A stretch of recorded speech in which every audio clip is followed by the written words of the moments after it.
I recently heard that there are a lot of Gen Zers who think or have stated that with interest rates as high as they are and with home prices as high as they are, they don't believe that they're ever going to become a homeowner. They believe that the door of opportunity for them to own a home has been shut, but not only is it shut, but it's locked and it's not coming open. Well, I don't mean to come across as uncaring or unempathetic, but when I was a kid and we got locked out of the house, the first thing that we did is we went around the entire house looking for a window that wasn't locked so we could open it up and get in the house. So what I would say is the difference between successful people and unsuccessful people is that almost every successful person that I know was successful, not by going through the front door of success, but they had to either find a window that was unlocked, they had to come down the chimney, they had to pick a lock, or they had to break through a wall. They had to figure out some way to break through all of the barriers that kept the majority of people out so that they could get in to wherever it was they were trying to get into in order to be successful. I want to share with you guys 5 ways that Gen Zers can become home owners. And what I really want to say is the reason that this is so important is because the difference between the wealthy and the poor is that wealthy people own assets. And I know Robert Kiyosaki talks about how a house is not an asset, and in a lot of ways I agree with him. So what I'm going to share with you is how to get into a home that's more of an asset than not. And I'm going to start with the first one being lease options. That's right. So I do a lot of lease options where I buy properties and I sell them on lease options. Well, let me share with you one recent lease option property that I sold. So I recently purchased a property at a discount from a wholesaler. And as I bought the property from a wholesaler, I walked in and I expected the house to smell really bad and need a ton of repairs.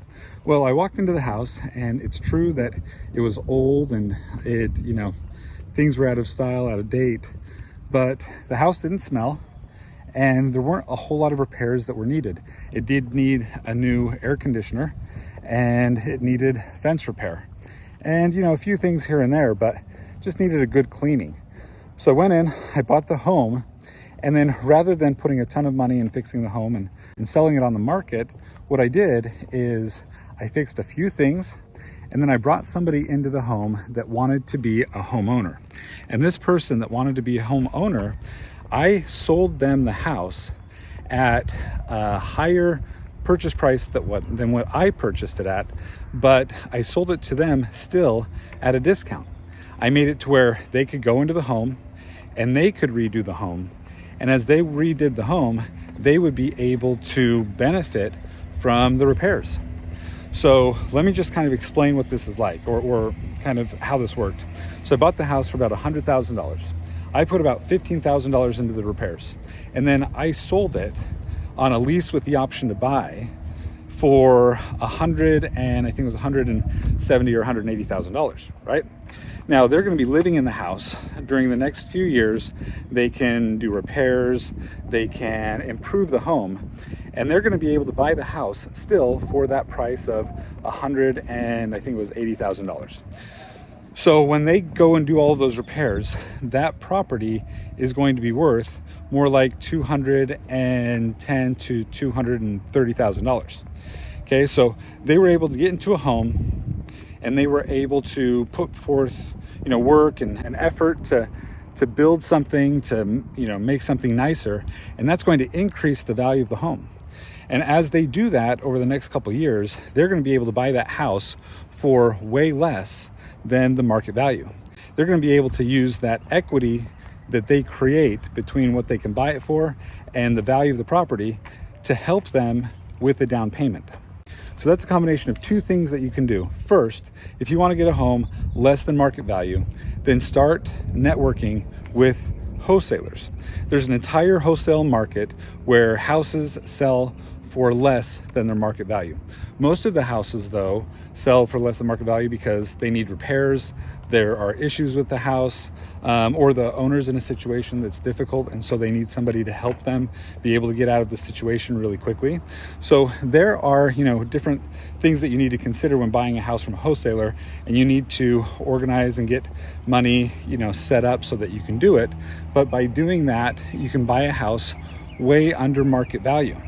And the other strategy that I mentioned was buying a house with a lease with the option to buy.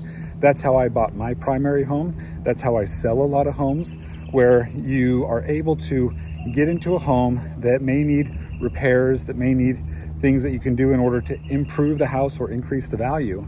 Well, when you do that, you're able to buy that property for a discount compared to what it's worth today.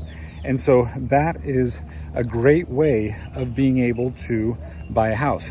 Buying a house with a lease with the option to buy. So now a third strategy is buying a house with seller financing.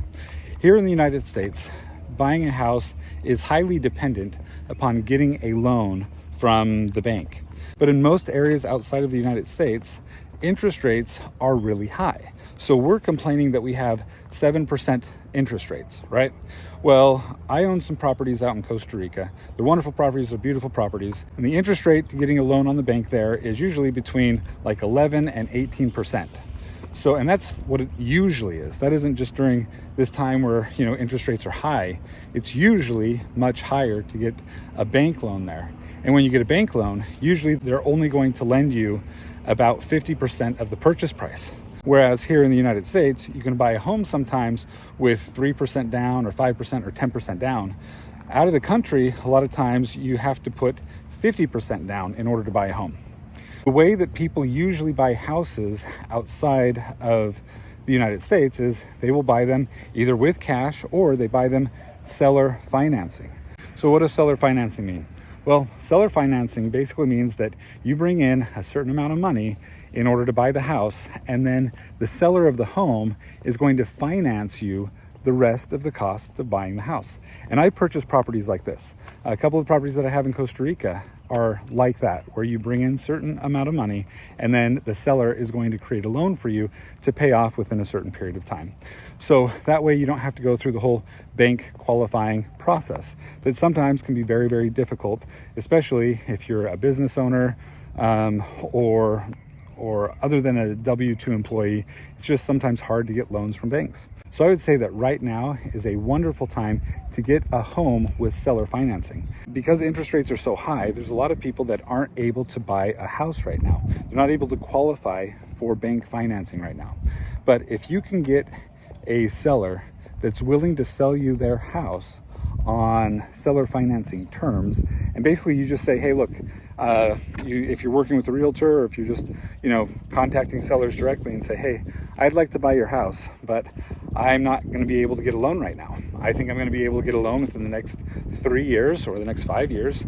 So is there a way that you and I can work out a deal where I can give you basically a down payment, and then I can buy the house from you within the next 3 to 5 years? And with people having their houses vacant right now and thinking, man, I'm having a hard time selling the house, but I need to sell the house because, I don't want to own it anymore, or I want to cash out some of my money or equity.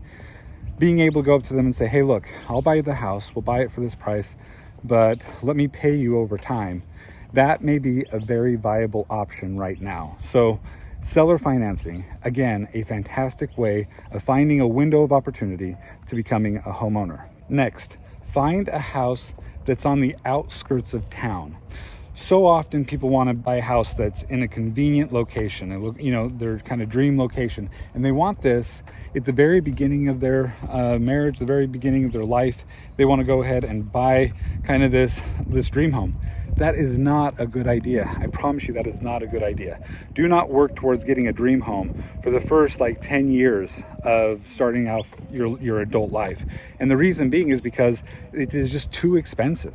If you try to get a dream home, you're going to be you're gonna be trapped in that house for a very, very long time. It's gonna suck a lot of your potential in being able to build wealth and buy assets and things like that. So I would definitely say don't buy a nice house in the middle of the town, especially early on in your adulthood or marriage or anything like that. Where you want to buy is the outskirts of town. You can buy a house usually for $100,000 less in the outskirts of town. And so this is where you kind of combine some strategies. What if you were to buy a wholesale property? A lot of wholesale properties that you can buy are going to be at 70 or 80% of what the current market value should be for that house. Well, what if you were to buy a wholesale property in the outskirts of town? So now you're able to double up. You buy a wholesale property in an area that is normally less expensive, and you're able to buy it for a discount on top of that. So that's something that I would definitely suggest.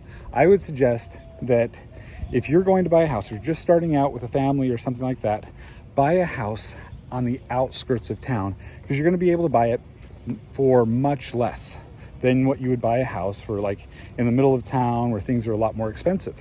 Well, you might think to yourself, if you buy a house on the outskirts of town, that it's going to take you an hour-long commute to get to work, an hour-long commute getting back. You know what? That's fine. It's absolutely fine right now to have 2 hours of a commute. And why am I saying that? Because you turn your commute time into learning time. When I was a kid, when I was a young adult, I felt very inferior to other people. And one of the reasons was because my reading speed is very slow compared to most people. I know like fifth graders that can read faster than me. And so it just was so frustrating to me, because I have a desire to learn, but at the same time, man, it was tough. I had a hard time with reading comprehension and really getting out of what I was reading, things that were helpful. And so what I have discovered over the last 10 years is Audible. So they have some of the best books that are available on audio form. So now I have read tons and tons of books, or really listened to tons and tons of books. I used to live in Arizona and California at the same time. I have my family in California, and I would drive back and forth every week. And as I did that, I turned my 6-hour one-way commute into a complete library session where I was listening to podcasts, I was reading books, and I was just learning so much when it came to real estate investing and business and other things like that.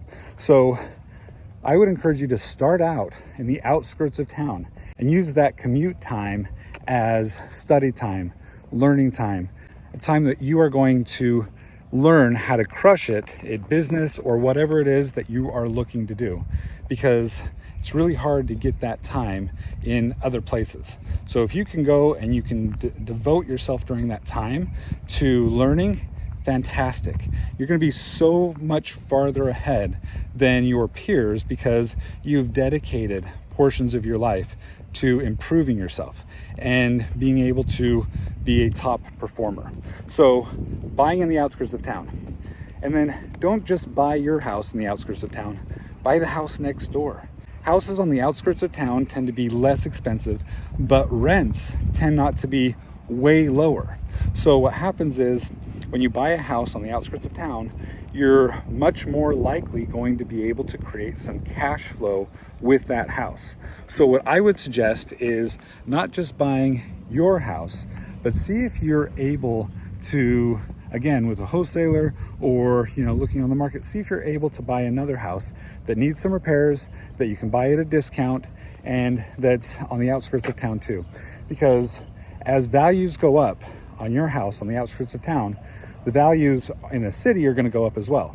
So what's it worth if all of the values go up all the time altogether? It's going to be hard for you to eventually move into an area that you would really like to live in, unless you have more than one house. If you have more than one house and the value of your house and your rental house both go up, now you can double down. Now you can multiply your efforts in creating money that will then eventually help you get into a home that you really want to be in. So I would say buy a house on the outskirts of town and buy the house next door. Or another version of that is, how can I buy a house that I can rent a portion of it to someone else. So you may be able to buy a house that has a massive garage. Like I have a house in Apache Junction right now that has, we rehabbed the front of the house, and then the back of the house has like this 800 to 1,000 square foot garage.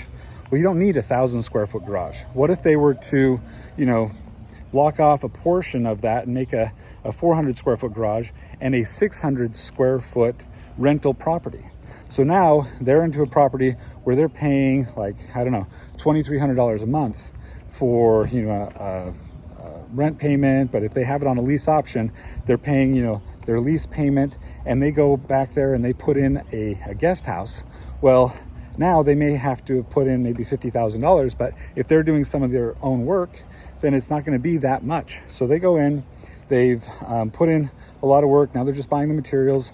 So with maybe a $30,000 loan or something like that, they're able to build a small, modest 600 square foot guest house. And they're able to rent out that guest house for like $1,000 a month. So how would that be? They put $30,000 into it. Now they're able to rent out this space for $1,000 a month. So, if you look at that number-wise, that's like a 30% return or even higher. So what I would suggest is, finding a property that has the ability to rent out a portion. And that's one thing that I've done, and I've done it, I think, 3 different times, where I buy a home, like a primary home, that has some sort of guest house in the back, or I bought a home where I was able to rent it out by the rooms before my family came back from California. And so that's something that you can do. And so that's the 5th window of opportunity. Find a property that you can get into that has some sort of earning potential to help offset the cost of owning a home. So rather than being discouraged that the front door of opportunity to becoming a homeowner is closed and is even locked, rather than just being discouraged and think, well, I'm never going to be able to get in, go around, find another window of opportunity. There's a lot of windows of opportunity. You just have to learn how to find them, and you need to be able to figure out how to take advantage of them. So I would encourage you to not get discouraged about this idea that home prices are high, interest rates are high, I'm never going to be able to afford a home. Don't think that. A lot of people used to think that back in the 1950s, when homes were like $30,000. And they thought that again in the 1980s, when homes were like $100,000. And they think it today in 2024, when the average home is like $350,000 to $400,000 here in like Mesa, Arizona. It's higher here in Gilbert, Arizona. Anyway, that doesn't matter. Do your very best to get into a home. Be wise about how you do it, but also be creative in how you do it. So thanks for watching my video. I appreciate that. And if you've watched the video up to this point, and if you're not a subscriber, I really encourage you to just subscribe to the channel. I put out a lot of content that is very helpful to both investors and people that want to learn how to get into a home. So anyway, I hope that you guys have a great day and good luck investing in real estate.